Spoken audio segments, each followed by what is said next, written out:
고레스의 본문이죠. 고레스는 참으로 뜻밖의 인물입니다. 그렇죠?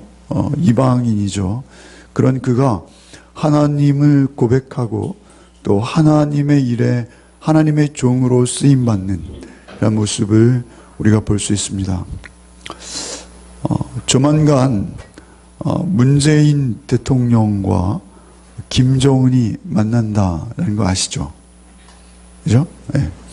그런가 하면 또 김정은과 미국의 트럼프가 만나는 것도 아시죠? 우리가 고레스를 묵상하면서 사실은 좀 연관져서 떠오르지 않을 수 없습니다. 어찌되었던 거대한 역사의 수레바퀴를 돌리시는 분은 하나님 한 분이시죠. 참새 2마리가 한 아사리온에 팔리는 것조차 하나님께서는 다 결정하고 그리고 행하시는 분이시기 때문에 그렇습니다. 하물며 이 땅의 지도자, 미국의 지도자, 또 한국의 최고 지도자, 그리고 저 북녘의 지도자, 그들이 어떠한 말을 하고 어떠한 결과를 내놓을지 우리는 참으로 가슴 설레이는 마음으로 기대하며 지켜보고 있습니다. 그러나 오늘 제가 드리고자 하는 말씀은 그들이 어찌 되었던 그들의 마음을 움직이고 그들의 마음을 변화시키고 그들이 결정하고 판단하고 선택하는 모든 것 속에는 하나님의 뜻과 의지가 있으시다라는 사실입니다. 이스라엘에 의해서 그러나 그것은 결정됩니다. 우리가 명심할 것은 무엇이냐면 바벨론의 느부갓네살이 있지 않습니까? 바벨론의 느부갓네살은 이스라엘의 예루살렘 성벽을 다 허물고 그 기물을 빼앗아가고 이스라엘 여인들 중에 아이를 가진 여인은 배를 가르고 그 아이들을 바위에 맺혀서 죽이는 끔찍한 일을 행했습니다. 그런가 하면 고레스는 말이죠. 이방의 왕이요 이스라엘과는 전혀 연관도 없어 보이는 그가 하나님을 높이고 하나님을 찬양하고 하나님의 일을 이루도록 그들이 성전되고 성전 짓는 일에 헌신할 수 있도록 모든 여건과 재반상을 마련해 주죠. 그것은 무엇을 의미하는 것입니까? 그들에 의해서 그들의 행위나 그들의 선택이나 판단이나 정치적인 어떠한 결론이 나오지 않는다는 것입니다.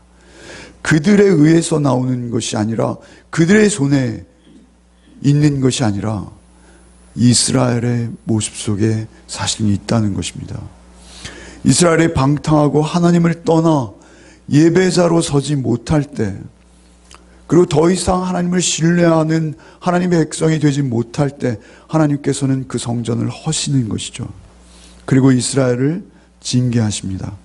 그런가 하면 그들이 그 포로지에서라도 하나님을 향해서 그 마음을 돌이키고 눈물로 회개하고 그들의 마음이 하나님을 향할 때 하나님께서는 고레스라는 인물을 사용하셔서 이스라엘을 복되게 하시는 것이죠.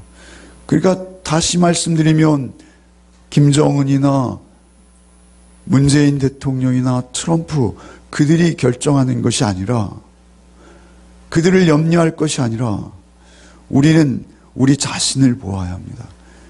내가 중요한 것이고 오늘 영적 이스라엘인 우리 교회가 중요한 것이고 우리 각자의 삶이 더 중요하다라는 것이죠. 하나님께서 그들의 입술을 어떻게 주장해 주시옵소서라고 우리가 기도할 것이 아니라 사실은 우리의 모습을 돌아보고 오늘날 영적 이스라엘이라고 하는 우리 성도들의 삶의 현 주소가 과연 참 성전인가? 성전된 모습으로 우리가 살고 있는가의 여부에 따라서 세상의 환경은 돌아간다라는 것입니다. 환경이 우리를 주장하는 것이 아니라 우리의 삶 자체가 그 환경의 모습들을 변화시켜 나갈 수 있다는 것이죠. 1절부터 4절 말씀까지 한번 같이 읽겠습니다.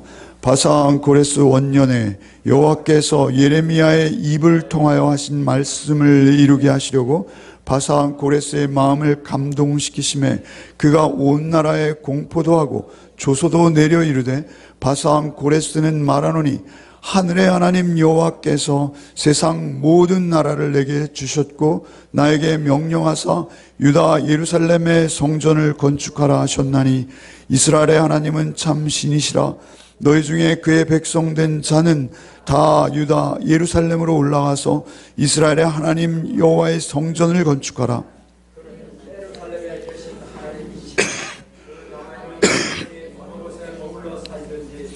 그곳 사람들이 마땅히 은과 금과 그 밖의 물건과 짐승으로 도와주고 그 외에도 예루살렘에 세울 하나님의 성전을 위하여 예물을 기쁘게 드릴지니라 하였더라.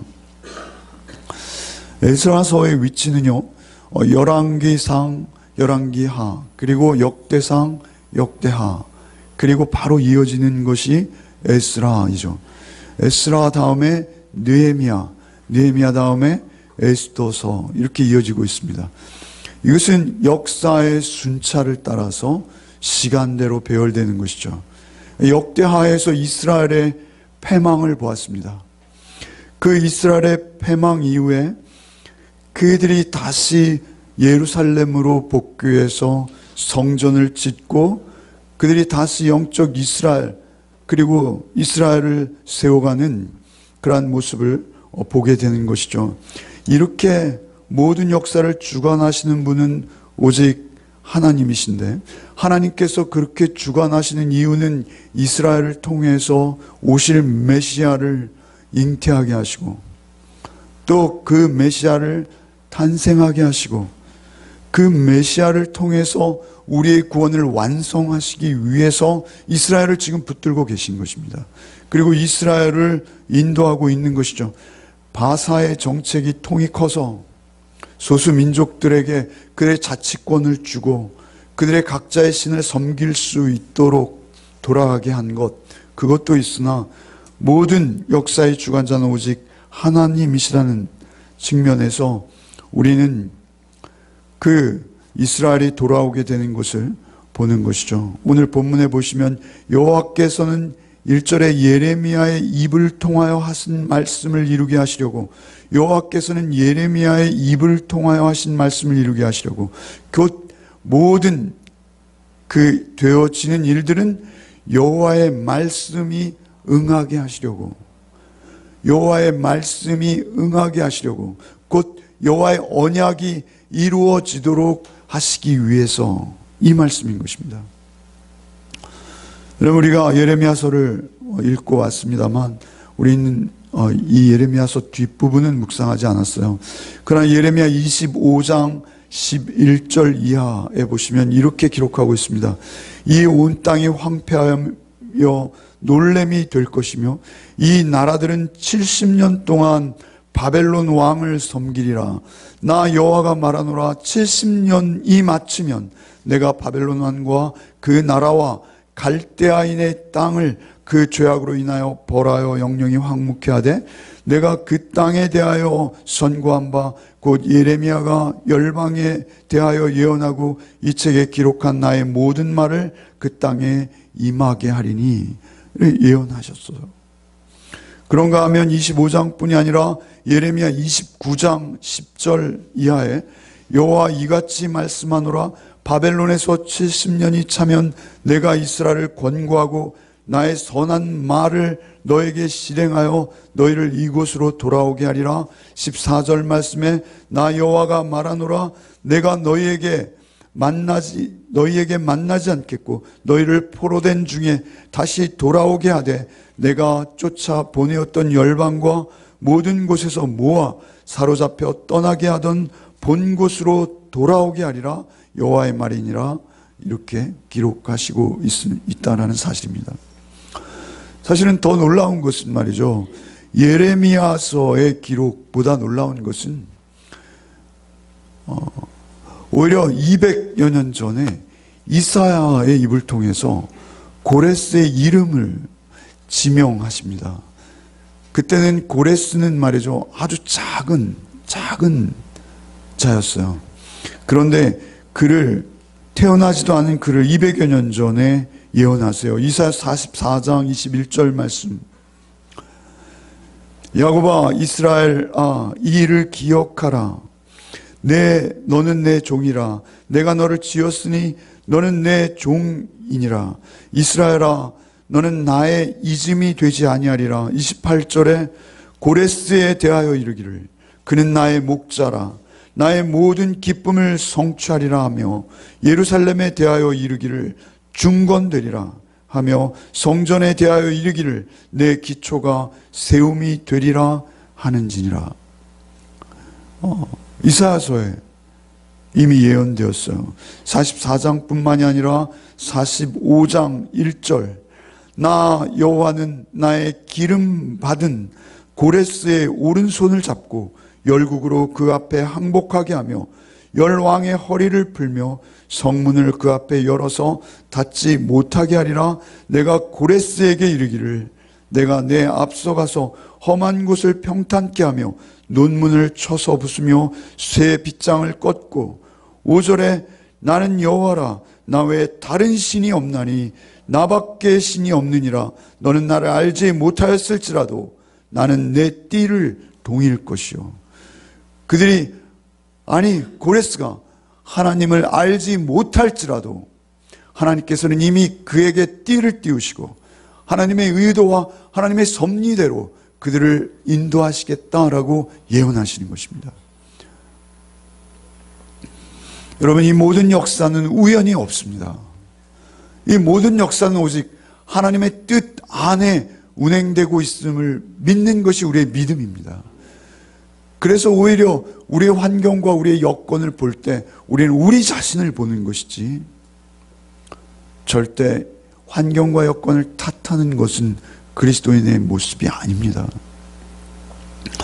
오직 나의 창조주 되시는 하나님, 그 하나님께서 이 모든 국가와 민족과 나라를 홀로 다스리시는 유일하신 하나님이신 것을 한시도 잊지 아니하고 믿으시길 바랍니다. 그럴 때 우리는 하나님 앞에 나를 돌아보고 내가 바로 설 수 있게 되는 것이죠.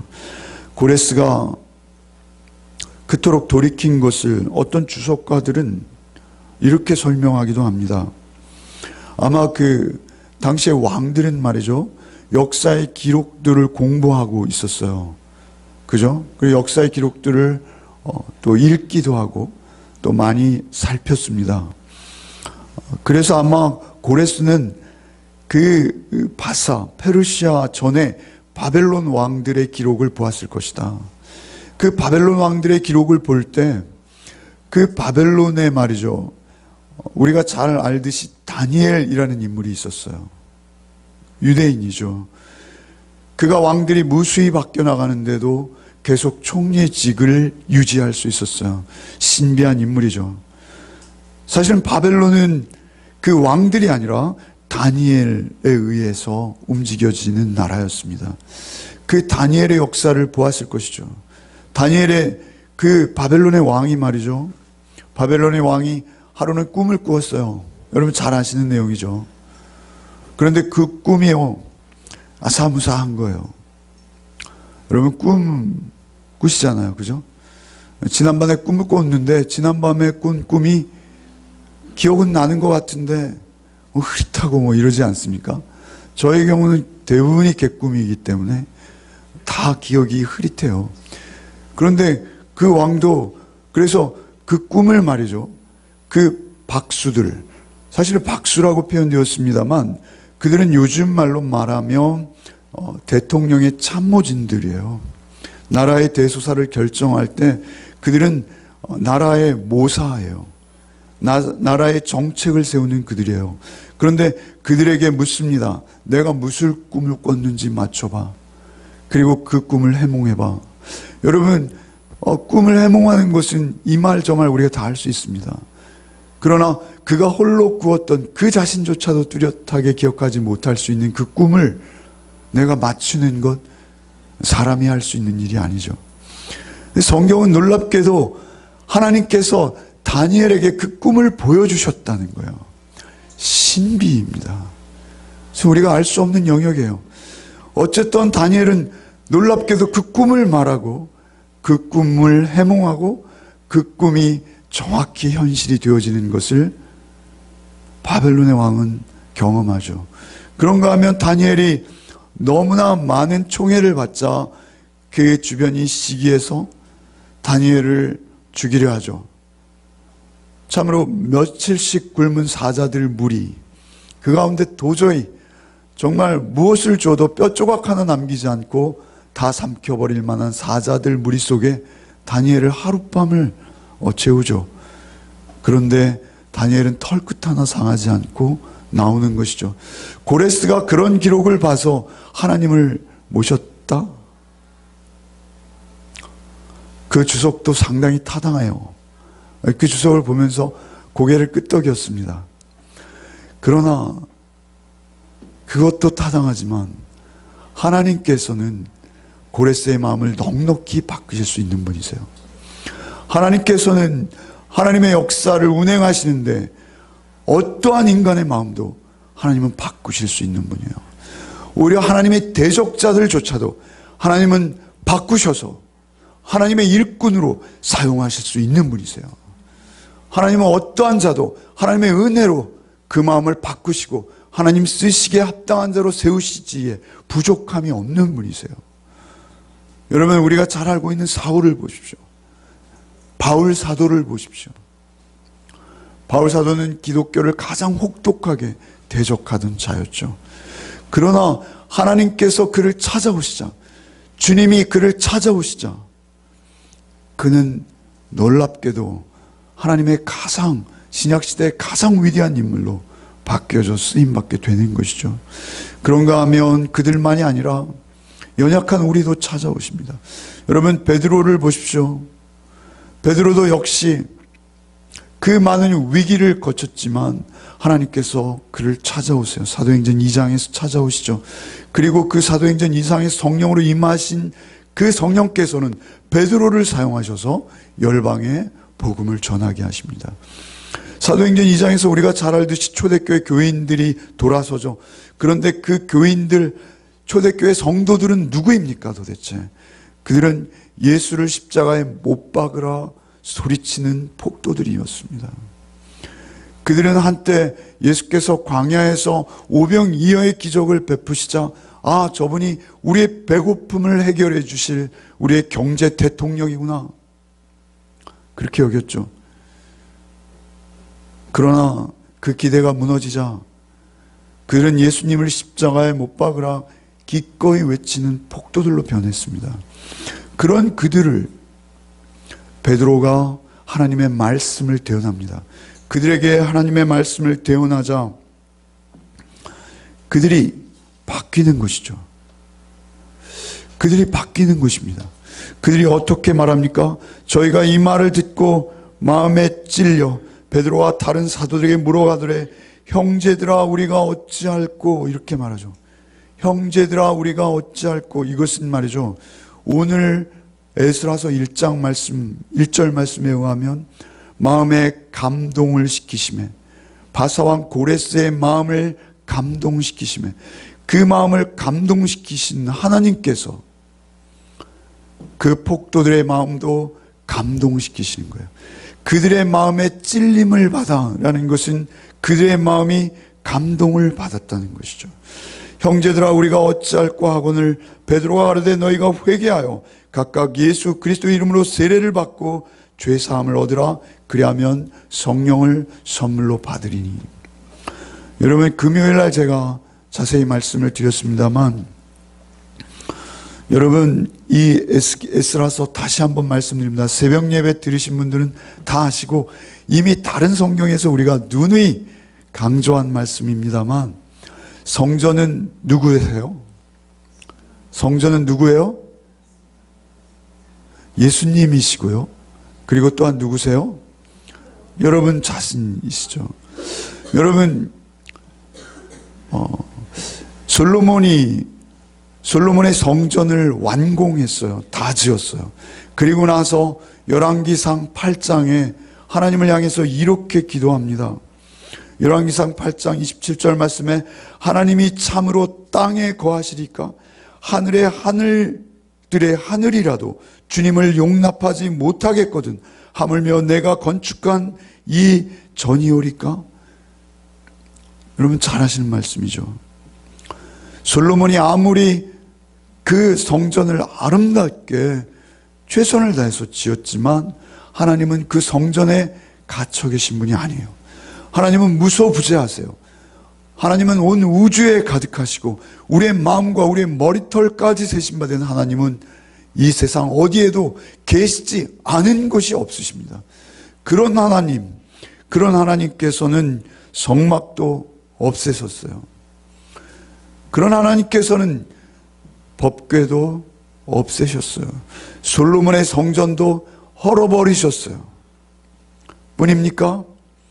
스룹바벨 지금 다시 지어질 그 성전도 하나님께서는 없애셨습니다. 그런가 하면 역사상 가장 화려했다 하는 그 헤롯의 성전도 다 허무시는 분이세요. 예수께서 오셔서 그 대적자들과 논쟁하실 때 예수께서 자기의 몸을 성전이라 하시고 저 헤롯의 성전을 보고 너희가 감탄하느냐? 돌 위에 돌 하나도 남지 않고 다 무너뜨려지리라 말씀하시자 그들이 말이죠 조롱합니다. 예수님의 말씀을 믿지 않습니다. 예수님께서 요한복음 2장 21절에 그러나 예수는 성전된 자기 육체를 가르쳐 말씀하십니다. 자기 육체가 성전이다 예수께서 선언하시는 거예요. 바울 사도께서는 그렇게 예수가 찾아오심으로 자기가 거듭나고 그의 삶이 바뀌어졌을 때 고린도 성도들 향해서 이렇게 선포하는 것이죠. 여러분 귀에 못이 박힐 정도로 읽어드린 말씀, 사실 요절로 외우시는 말씀이죠. 너희가 하나님의 성전인 것과, 제가 오늘 목이 쉬어서 죄송합니다. 여러분이 해보십시오. 너희가 하나님의 성전인 것과 너희 안에 하나님의 성령이 거하시는 것을 알지 못하느냐. 성전은 무엇을 의미하죠? 성전은 하나님이 계신 곳입니다. 하나님이 계신 곳, 그것이 어디입니까? 벽돌로 지어진 건물입니까? 그렇지 않다는 거예요. 하나님께서 임하시는 곳은 여러분의 마음입니다. 여러분의 영혼입니다. 그 놀라운 하나님, 그 위대하신 하나님, 천하 만물의 창조되시는 주께서 여러분의 누추한 속에 찾아오시겠다 약속하시고 우리를 성전 삼으시려 약속하신 거예요. 여러분 수요일날 우리가 읽고 있는 에베소서 2장 20절 말씀에 너희는 사도들과 선지자들의 터 위에 세우심을 입은 자라. 그 성전의 터에서 기초돌이 놓여질 때 그들이 보고 펑펑 우는 것 우리가 묵상했죠 지난주에. 사도께서 이렇게 말씀하세요. 너희는 사도들과 선지자들의 터 위에, 사도들과 선지자들이 성전이었고 그들의 죽음, 그들의 복음 증거, 그들이 증거한 하나님의 말씀 위에, 터 위에 세우심을 입은 자라. 그래서 예수께서 친히 모퉁이 돌이 되셨느니라. 그의 안에서 건물마다 서로 연결하여 주 안에서 성전이 되어가고 너희도 성령 안에서 하나님의 거하실 처소가 되기 위하여 예수 안에서 함께 지어져 가느니라. 우리는 성전입니다. 우리에게 있어서 성전인 것, 그것을 우리가 기억한다면 우리에게 더욱 중요한 게 있어요. 참 성전인가? 내가 참 성전인가? 그것만이 우리에게 가장 중요한 것입니다. 주의 음성이 들려올 때 그때만 우리가 참 성전 된다라고 성경은 말씀하시는 것입니다. 여러분 여기 마음에 감동시키심이 있는 자, 하나님의 말씀이 들려올 때마다 여러분의 마음에 감동이 있으면 여러분이 성전된 것이 맞습니다. 그리고 그 하나님의 말씀이 들려올 때마다 주의 음성에 여러분이 여러분 자신을 순종시킬 수 있다면 하나님의 말씀에 감동이 맞습니다. 여러분, 하나님의 말씀은요, 여러분, 우리가 연속극 보면 어떻습니까? 여러분, 연속극에 많이 감동하시죠? 뭐 송중기 나오고 말이죠. 여러분, 연속극 감동 안 하세요? 감동하시죠? 여러분, 오페라 보면 어떻게 하세요? 벅차죠? 예. 그냥 인간의 이야기들일 뿐인데 얼마나 우리가 감동하는지 몰라요. 눈물을 막 흘리고요. 예. 여러분, 우리가 스포츠 경기에 감동하죠. 그렇죠? 우리가 많은 일에 감동합니다. 그러나 그런 감동은요, 우리의 삶에 필요하긴 해요. 그러나 그러한 감동이 우리에게 생명을 주지 못합니다. 오히려 성경은요, 우리를 감동시키시는데요, 그 감동은요, 오히려 십자가를 지나는 감동이에요. 오히려 세상이 주는 감동과는 전혀 반대예요. 여러분, 하나님께서 여러분을 감동시키시기 원합니다.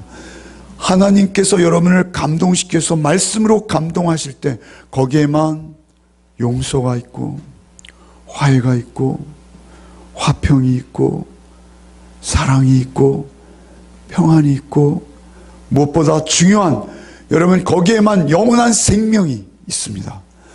오직 하나님의 말씀에 늘 붙들려서 감동하시기 바랍니다.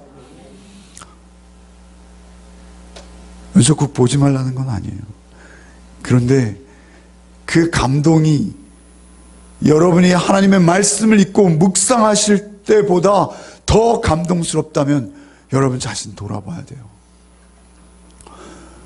여러분, 주의 말씀 앞에 여러분이 고개를 끄덕이시고 그 말씀이 참으로 그렇구나, 그 생명이 여러분 앞에 날마다 찔림이 있어야 돼요.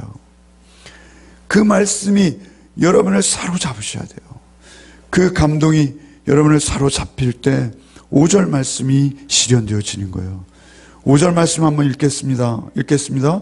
이에 유다와 베냐민 족장들과 제사장들과 레위 사람들과 그 마음이 하나님께 감동을 받고 올라가서 예루살렘에 여호와의 성전을 건축하고자 하는 자는 다 일어나니.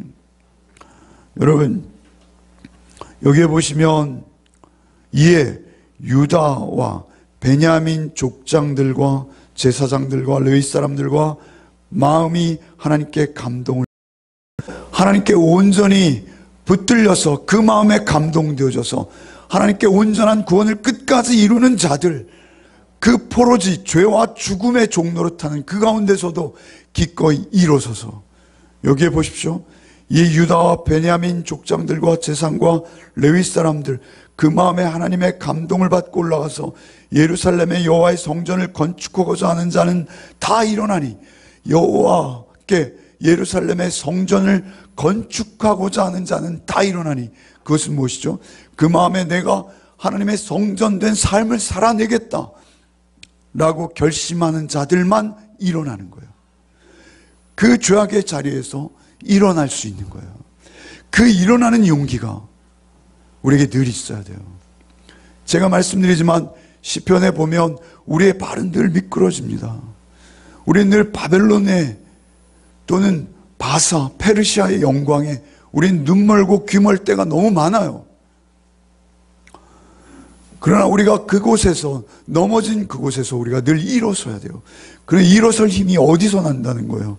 하나님의 말씀에 감동된 자, 하나님께 감동된 자만 그 죄악의 소굴에서 일어나 예루살렘 성전을 지으려 하는 마음을 주신다는 거예요.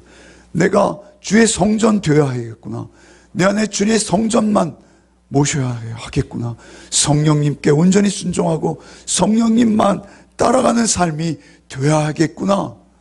누가 그 구원의 삶을 살아낸다는 것이죠? 하나님의 말씀에 감동된 자. 여러분, 한번 입장을 바꿔놓고 생각해 봅시다.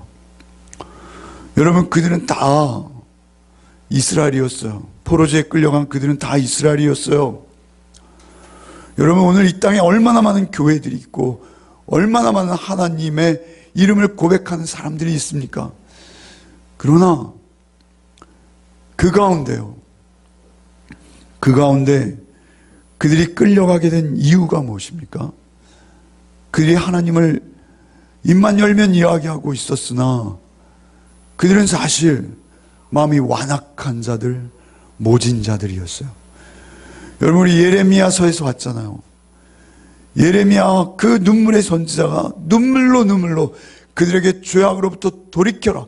돌이키지 않으면 너희가 바벨론에 갈 것이다. 그들은 거짓 선지자에게 속았어요. 계속 거짓 선지자들의 메시지는 뭐였습니까? 평강하다, 평강하다. 평강하다, 평강하다. 그 말씀에 그들은 다 귀 멀고 눈 멀었어요. 그래서 예레미야를 그 성전 뜰에 가두고 왕의 뜰에 가두고 먹을 것도 주지 않고 때리고 그 많은 고난을 겪게 했던 것이죠.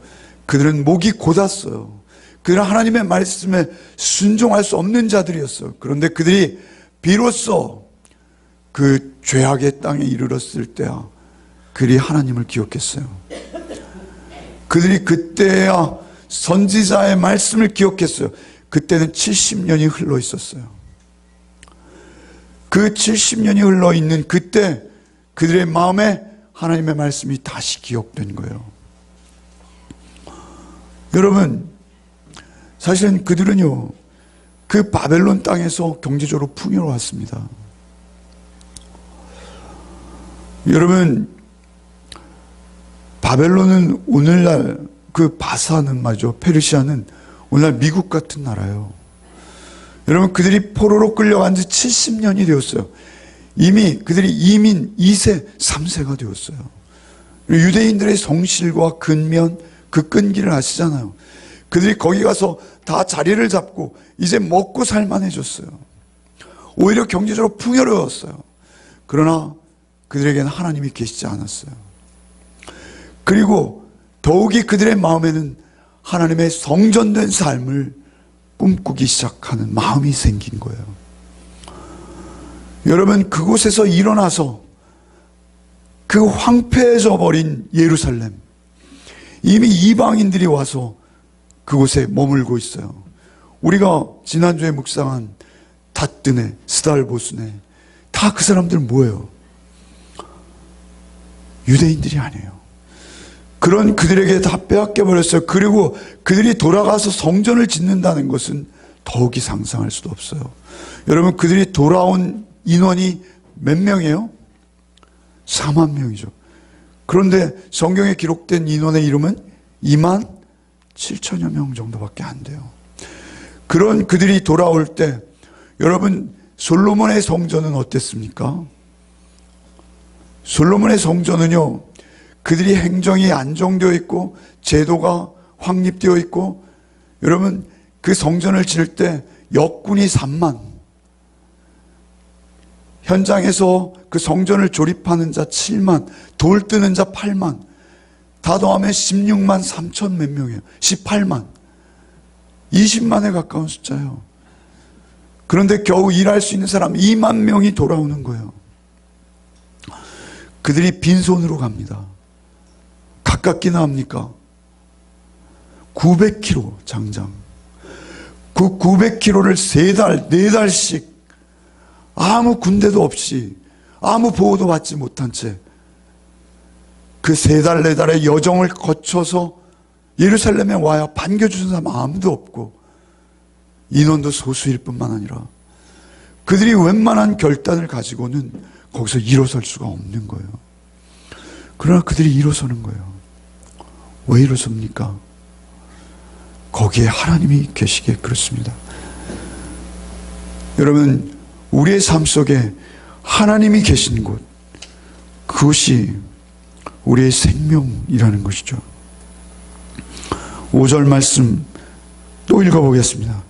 이에 유다와 베냐민 족장들과 제사장들과 레위 사람들과 그 마음이 하나님께 감동을 받고 올라가서 예루살렘에 여호와의 성전을 건축하고자 하는 자는 다 일어나니 예루살렘의 성전을 건축한, 여러분 척박하게 아무것도 없는 황무지이지만 거기에서 내가 하나님의 성전된 삶을 살겠다 라고 결심하고, 오히려 문화적으로 자녀들의 교육을 위해서도 거기가 훨씬 유리하지만, 그들에게 아무리 세상의 지식과 문명을 가르치는 것보다 그들에게 하나님 한 분을 바로 가르치는 것이 낫다라고 판단한 그들은 맨손으로, 빈손으로 그곳에서 일어나는 거예요. 그리고 돌아오는 거예요. 무모하죠. 무모합니다. 그러나 그곳에 생명이 있다. 성경은 그렇게 말씀하시는 것입니다. 여러분, 오직 성령, 하나님께 감동받은 자로서의 삶을 살아내는 복이 있으시길 바랍니다. 소수예요. 여러분, 그때 돌아온 인원은 말이죠, 요세푸스라는 당시의 유대 역사가가 있습니다. 그가 기록하기에는요, 최대 30%, 최소 10%도 안 됐을 것이다, 이런 주장도 있어요. 여러분, 소수예요. 예수의 십자가를 지고 예수의 뒤를 따르는 자, 좁은 문 좁은 길을 가는 자, 소수예요. 여러분, 이스라엘이요 200만이 출애굽했습니다. 그런데 가나안 땅에 누가 들어갔습니까? 여호수아와 갈렙이 들어가는 거예요. 여러분, 포로로 그들이 수백만이 끌려갔습니다. 그러나 누가 돌아옵니까? 하나님의 말씀에 감동된 자, 하나님의 말씀에 찔림받은 자, 그 심령과 골수를 찔러 쪼개는 하나님의 말씀만이 생명인 것을 은혜로 하나님께 받은 자, 그들만 돌아오는 거예요. 숫자가 중요한 것이 아닙니다. 누가 참 성전인가, 참 성전된 그들만 하나님의 나라를 세워가는 거예요. 여러분, 예수님의 제자는 몇 명이었습니까? 불과 12명이었지만 예수님은 그들을 통해서 오늘 우리를 예수 믿게 하신 거예요. 숫자가 아니라 참된 성전인가가 중요한 거예요. 건물의 화려함이 아니라 내 안에 성령이 계신가가 중요한 거예요. 이 땅에 우리가 목사다, 장로다, 어떠한 직분이 우리를 구원에 이르게 하는 것이 아니라 여러분 안에 성령이 계신가만 여러분의 구원을 보장하는 것입니다. 이 땅에서도 하나님의 백성된 삶을 살아 내게 하실 뿐만 아니라 영원한 주의 길로 인도하시는 그 성령의 인도를 받으시기 바랍니다. 여러분, 요즘 철로역정 많이 빌려가시더라고요. 철로역정에 보면 그 주인공 말이죠, 그는 아내도 버리고 자녀도 버리고 호롤단신, 그 외로운 길을 홀로 가지 않습니까?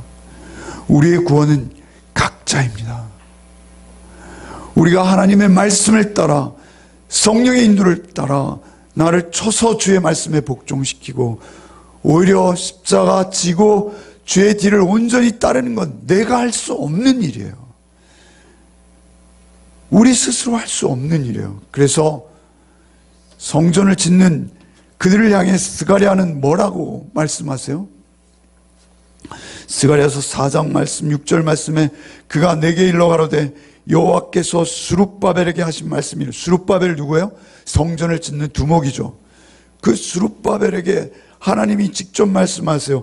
만군의 여호와께서 말씀하시되 이는 힘으로 되지 아니하고 능으로 되지 아니하고 오직 나의 신 성령으로만 이룰 수 있느니라 라고 말씀하시는 거예요. 그래서 성령이 우리 안에 찾아온 우리의 삶은 성전이 되고, 성전의 첫째 기능은 무엇이죠? 성전의 기능은 무엇이에요? 예배입니다. 여러분의 삶이 예배가 되는 거예요. 여러분이 착한 일 몇 가지를 더하고 덜하고가 아니란 말입니다. 늘 말씀드리지만 착한 일은요, 전 대통령이었던 전모 씨가 더 많이 했습니다. 전모 씨의 그 사모, 그죠? 뭐라고 합니까? 영부인. 그분이 좋은 일 진짜 많이 했습니다, 여러분.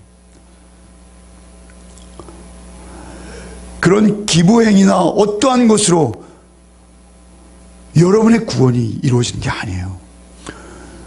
여러분의 존재가 성전 되셔야 합니다. 여러분이 참 성전이 되셔야 해요. 그래서 로마서 12장 1절 말씀 우리 한번 읽겠습니다. 로마서 12장 1절. 참 성전은 누구라는 거예요? 한번 읽겠습니다. 그러므로 형제들아, 내가 하나님의 모든 자비하심으로 너희를 권하노니 너희 몸을 하나님이 기뻐하시는 거룩한 산 제물로 드리라. 이는 너희가 드릴 영적 예배니라. 우리가 성전 되었다면 우리는 예배자인 거예요. 그죠? 예배자로 산다는 것은 뭐예요? 나를 하나님 앞에 산 제물로 드리는 삶이에요. 왜요? 주님께서 당신을 어린 양으로 하나님 앞에 드리셨기에 그랬습니다. 그 주님을 우리는 따르는 삶을 사는 거예요. 근데 우리는 얼마나 나약해요. 우리가 그 삶을 못 살 때가 너무 많잖아요. 성령만 의지하시기 바랍니다. 성령께서는 그 말씀으로 우리를 찾아오셔서 그 말씀에 우리를 찔러 쪼개시고 우리를 세상과 구별되게 하시는 하나님이십니다. 여러분, 제가 축복, 그리고 능력, 그리고 은혜, 그리고 소위 말하는 세상적인 평강, 이런 설교하면 여러분 표정이 굉장히 밝아요. 저를 다 쳐다봅니다. 그리고 조금만 제가 여러분의 비유에 맞는 말을 하면요, 여러분 아멘 하십니다. 그런데 제가 여러분에게 조금 심각해지기 시작하면 여러분의 얼굴은 저보다 몇 배 심각해지십니다. 그러면서 푹 가라앉아가지고 집에 가실 때까지 가라앉아 계세요. 오후 큐티가 다 끝나고 집에 가시는 여러분의 엘리베이터 탄 모습을 뵐 때까지 여러분의 얼굴은 침울해요. 그러나 여러분, 생명의 말씀은 여러분을 만족시키시는 말씀이 아닙니다. 여러분, 에스라서 10장을 한번 가보겠습니다. 에스라서 펼치고 계시죠? 여러분, 에스라서 10장. 에스라 10장 1절부터 3절 한 번만 읽겠습니다. 같이 읽겠습니다. 에스라가 하나님의 성전 앞에 엎드려 울며 기도하여 죄를 자복할 때 많은 백성이 크게 통곡하며 이스라엘 중에서 백성의 남녀와 어린 아이의 큰 무리가 그 앞에 모인지라. 엘람 자손 중 여엘의 아들 스가냐가 에스라에게 이르되 우리가 우리 하나님께 범죄하여 이 땅 이방 여자를 맞이하여 아내로 삼았으나 이스라엘에게 아직 소망이 있나니 곧 내 주의 교훈을 따르며 우리 하나님의 명령을 떨며 준행하는 자의 가르침을 따라 이 모든 아내와 그들의 소생을 다 내보내기로 우리 하나님과 언약을 세우고 율법대로 행할 것이라. 이 말씀 무엇이냐면요, 그들이 예루살렘에 돌아와서 이제 성전을 다 완공했어요. 성전을 봉헌했어요. 그런데 예배자로서 모습이 아닌 거예요. 이방 여인들이 그들과 결혼해 있는 거예요. 그런데 그 이방 여인들은 하나님을 예배하지 않아요. 그들과 성전에 갈 수는 있어도 그들은 예배자가 될 수 없는 거예요. 그래서 그들을 내보내기로 작정한 거예요. 그러나 여러분 쉽습니까? 이 결혼했어요. 자녀들까지 낳았어요. 그런데 그들을 어떻게 내보내요? 여러분 10장 10절부터 한번 읽어보겠습니다. 10장 10절부터 한번 같이 읽겠습니다. 제사장 에스라가 일어나 그들에게 이르되 너희가 범죄하여 이방 여자를 아내로 삼아 이스라엘의 죄를 더하게 하였으니 이제 너희 조상들의 하나님 앞에서 죄를 자복하고 그의 뜻대로 행하여 그 지방 사람들과 이방 여인을 끊어버리라 하니 모든 회중이 큰 소리로 대답하여 이르되 당신의 말씀대로 우리가 마땅히 행할 것이니이다. 그러나 백성이 많고 또 큰 비가 내리는 때니 능히 밖에 서지 못할 것이요. 여러분, 비가 이렇게 많이 오는데 저들을 어떻게 쫓아내겠습니까? 저 우중에 저들이 빈몸으로 갈 데도 없이 쫓겨나면 어떻게 합니까? 좀 비라도 그치면 우리가 이 일을 행하도록 해주십시오. 얼마나 눈물겨운 모습입니까? 여러분, 그러나요? 여러분, 이 일은 여기서 있는 일이 아니에요. 여러분, 아브라함을 보십시오. 아브라함이 이삭을 참고 기다리지 못해서 누구를 낳습니까? 이스마엘을 낳죠. 그리고 애굽의 여인을 첩으로 뒀죠. 그러나 그들을 쫓아냅니다. 결국 물가죽 부대 하나 내밀고 그들을 광야로 내보내죠. 여러분, 그러나 그들이 나가서 잘 살죠. 경제적으로는 에돔이 더 풍요해집니다. 그러나 중요한 것은 그것이 아니라 하나님의 영적 자녀는 하나님 안에서의 그 순수함을 잃어서는 안 된다는 거예요. 그 참 성전이 되게 하기 위해서, 참된 예배자가 되기 위해서 하나님께서는 그들을 구별하시고 그들을 끊어내게 하시고 그들을 쫓아내게 하시는 하나님이시라는 것을 우리는 잊지 말아야 합니다. 우리 안에 있는 죄악들, 우리 안에 옛 심성들, 그것을 말씀 앞에 쳐서 복종시키는 과정은 참으로 눈물겨운 우리의 싸움이 되는 거예요. 우리가 도저히 끊어버릴 수 없이 나의 나됨 안에 들어와 버린 그러한 우리의 그 옛 정욕들을 끊어내는 과정은 눈물 없이는 이루어질 수 없는 과정이라는 것을 우리에게 교훈하시는 거예요. 여러분, 그러나 성령이 우리에게 오시면 가능케 하실 줄 믿습니다. 성령이 우리에게 오시면 모든 것 이루게 하실 줄 믿습니다. 성령께서 하시기에 그렇습니다. 나는 할 수 없으나 성령께서 이루실 줄 믿습니다. 고백이 여러분 고백 되시기를 바랍니다. 바울 사도는 그래서 빌립보 성도들이 이렇게 말해요. 마지막으로 하나만 더 읽고 마치겠습니다. 많이 늦었는데 목도 쉬어서 거북한 목소리로 너무 죄송합니다. 그러나 한 곳만 더 확인하겠습니다. 빌립보서, 예, 놀랍게도 자막이 준비되었어요. 빌립보서 1장 3절로 6절 말씀 함께 읽겠습니다. 내가 너희를 생각할 때마다 나의 하나님께 감사하며 간구할 때마다 너희 무리를 위하여 기쁨으로 항상 간구함은 너희가 첫날부터 이제까지 복음을 위한 일에 참여하고 있기 때문이라. 너희 안에 착한 일을 시작하시니가 그리스도 예수의 날까지 이루십니다. 지금 바울사도는요, 옥에 갇혀 있습니다. 바울사도가 옥에 갇히자 많은 자들이 복음을 떠났어요. 바울사도를 떠났어요. 그러나 빌립보 교회는 바울사도를 끝까지 떠나지 않습니다. 뿐만 아니라 그의 옥에 갇힘을 마음 아파하며 함께 기도하며 그 옥살이를 후원하는 것이죠. 그들의 성도의 대표를 보내서 면회하게 하고, 그 어려운 가운데서도 지금 5절에 이렇게 말씀하세요. 너희가 첫날부터, 내가 그 빌립보에 들어간 그날부터 자주장사 루디아, 빌립보의 간수들, 너희가 첫날부터 이제까지 복음을 위한 일에 참여하고 있기 때문이라. 너희 안에 착한 일을 시작하신 이가 누구세요? 성령이세요. 예수이세요. 너희 안에 착한 일을 시작하신 이가 그리스도 예수의 날까지, 그리스도 예수의 날 누구예요? 예수 다시 오시는 날, 예수 재림하시는 날, 우리가 그 예수의 심판대 앞에 서는 그날까지 이루실 줄을 우리는 확신하노라. 이어서 뭐라 말씀하십니까? 사실은 7절부터도 제가 한번 읽겠습니다. 내가 너희 무리를 위하여 이와 같이 생각하는 것이 마땅하니 이는 너희가 내 마음에 있으며. 감옥에 있는 바울사도의 마음에 누가 있다는 거예요? 빌립보 성도들이 있다는 거예요.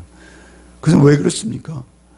그들 마음에 착한 일을 시작하신 곧 성령이 그들 안에 계시고 내 마음에도 성령이 계세요. 영어 성경에 제가 언제 한번 읽어드렸나? I have you in my heart 이렇게 말합니다. I have you. 내가 너희를 가지고 있다. 내 마음 안에.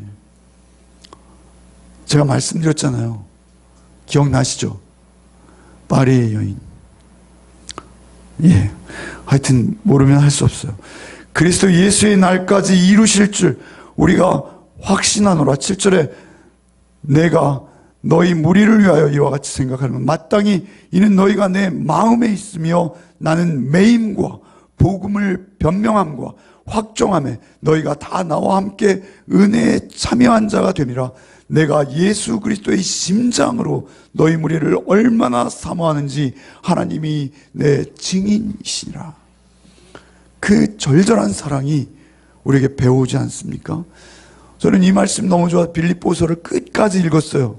사실은 이 본문을 묵상하면서 읽으니까요, 옥중에 있는 바울 사도의 마음이 저한테 막 한 구절도 빠짐없이 그대로 이어져 가는 것을 읽어낼 수 있었어요. 여러분, 성령께서 여러분의 마음에 계시고 제 마음에 있는 줄 믿습니다. 여러분의 마음속에 성령께서 계시다면 바울 사도가 말씀하신 대로 주님 다시 오시는 날까지 우리의 구원을 성령께서 우리 안에 이루실 줄 믿습니다. 여러분이 이루신다면 여러분은 못 이루세요. 오직 성령께 의지하시고 성령께 맡기시고 성령께 귀 기울이시고 성령의 감동하심에 순종하는 복이 저와 여러분의 있기를 바랍니다. 때로는 이 목사가 말하는 것이 거북하고 그래도 성경에 기록된 것이라면 우리는 믿어야 돼요. 순종해야 돼요. 그리고 끊어내야 돼요. 버려야 돼요. 날마다 나의 옛자아를 십자가에 못 박으셔야 돼요. 그래야 우리가 참 성전이 되어서 하나님의 영광을 여러분의 삶 속에 드러내는 복이 있게 될 줄 믿습니다. 주님 감사합니다. 오늘도 주의 말씀으로 우리를 새롭게 하시니 감사합니다. 우리가 주와 함께 주의 참된 성전으로 살아가기를 원합니다. 오직 나의 힘으로 능으로 할 수 없사오니 성령께서 우리 안에 오사 이루어 주옵시되 주님 만나는 그날까지 이루어 주옵소서. 예수 그리스도의 이름으로 기도하옵나이다. 아멘.